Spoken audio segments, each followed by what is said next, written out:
Selamat pagi sahabat Alkitab yang terkasih.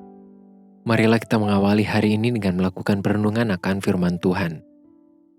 Bacaan Alkitab kita pada pagi hari ini berasal dari kitab 1 Samuel pasalnya yang ke-31, ayatnya yang pertama sampai ayatnya yang ke-7.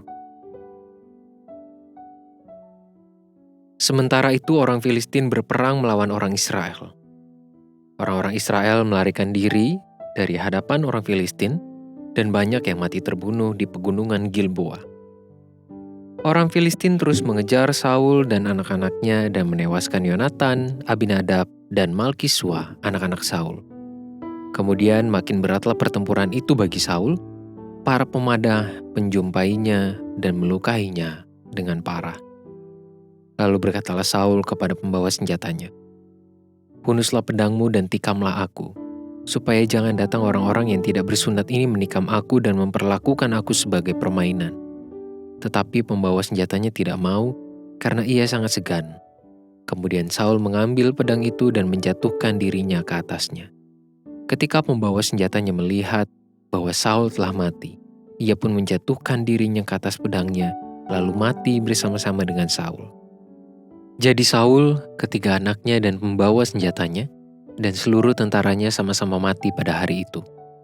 Ketika dilihat orang-orang Israel yang di seberang lembah dan yang di seberang sungai Yordan, bahwa tentara Israel telah melarikan diri, dan bahwa Saul serta anak-anaknya sudah mati, maka mereka meninggalkan kota-kota mereka lalu melarikan diri juga. Kemudian datanglah orang Filistin dan menetap di sana. Kisah ini sangat tragis. Saul dan anak-anaknya mati di medan pertempuran pada hari yang sama. Terlepas dari semua kesalahan dan dosa yang Saul lakukan secara khusus kepada Daud, kita tetap perlu memberikan penilaian yang objektif atas dirinya. Melalui perikop ini kita melihat sebuah sikap dari pribadi yang penuh harga diri. Saul adalah raja yang tidak membiarkan dan tidak sudi memberikan dirinya untuk mati di tangan para musuh. Baginya lebih berharga untuk mengalami kematian di tangan sendiri daripada mati di tangan musuh. Meski demikian, kita juga diperhadapkan pada sebuah kondisi yang begitu menyedihkan bagi Saul. Selama ini ia memosisikan diri sebagai penguasa dan pemburu yang seolah-olah memiliki kendali penuh atas hidup orang lain, secara khusus atas pribadi Daud. Namun sekarang Saul harus mengakhiri hidupnya dengan tangannya sendiri. Perikop ini sekaligus menjadi penutup perjalanan hidup Saul. Kita juga telah melihat rangkaian narasi sejak permulaan keterlibatan Saul dan perannya sebagai seorang raja Israel, keberdosaannya di hadapan Tuhan, hingga konflik yang ia alami dengan Daud. Pada saat ini kita juga melihat sebuah kisah hidup yang tidak pernah pasti dan penuh dengan kejutan. Kisah hidup Saul telah menjadi contoh sekaligus pengingat kepada kita akan pentingnya kerendahan hati di hadapan Tuhan dalam menjalani kehidupan. Kita tidak pernah dapat mengendalikan kehidupan sesuka hati, apalagi hanya sesuai dengan pertimbangan kita pribadi. Peristiwa tragis yang terjadi pada diri Saul semestinya menjadi sebuah cermin untuk kita mengevaluasi dan berefleksi di hadapan Tuhan. Kita perlu menyadari bahwa banyak hal yang dapat terjadi di luar kehendak, kekuasaan, dan kemampuan kita sebagai seorang manusia.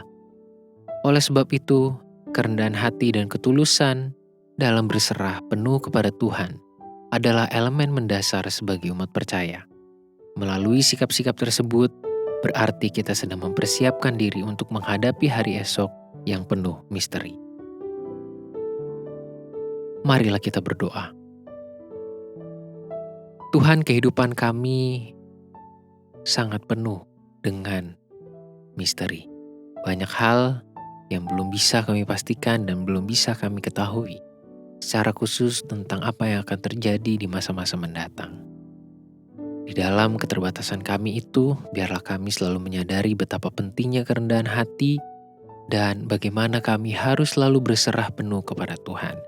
Jangan biarkan kesombongan menguasai kami berperilaku seolah-olah sebagai penentu kehidupan. Apalagi kami menjadi berlaku congkak di hadapan Tuhan dan menjadi angkuh kepada sesama kami. Tolong kami Tuhan, hanya di dalam nama Tuhan Yesus kami berdoa dan bersyukur. Amin.